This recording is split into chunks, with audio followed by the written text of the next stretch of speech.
I'm William A. Thomas, President and Chief Executive Officer of the Shuqualak Lumber Company. We make around 150 to 160 million board feet of southern yellow pine at this facility. It's all framing lumber, so to speak, mostly for the home building industry.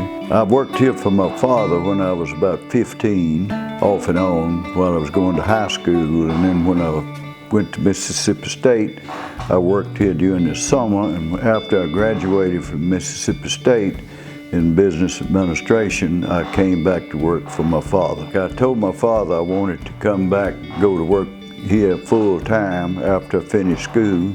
He said, "Well, son, you've chosen the hardest road to hoe there is." Boy, it was rough, I ain't kidding you. If you wanted to move a stack of lumber from one area to another, you had to pick it up one piece at a time.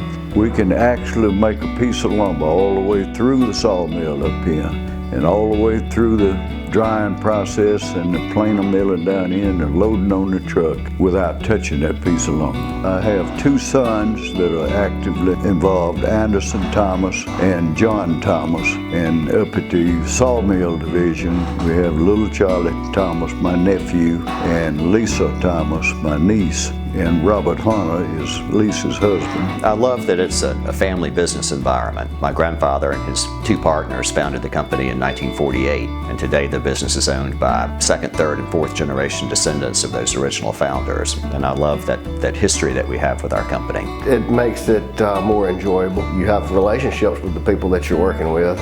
It's also challenging. You know, it's not easy, but it's rewarding. I worked here through high school, after school, in the summertime, whenever I wasn't in school.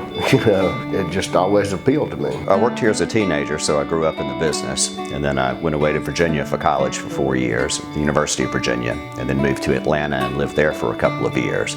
And that's where I met my wife. And then in 1989, my father called us and said that his company was growing very rapidly and he needed some help running it, and if we had ever considered moving back to Mississippi, now would be the time. We have 139 employees at both divisions of the company currently, and we have a very stable, long-term workforce. And some of our employees who've been here for quite a long time have just decided to retire after being here for 52 years or 48 years. We're fortunate to have a very stable workforce without a lot of turnover. I've enjoyed watching my father grow this company into what it is today and wanting to continue that growth.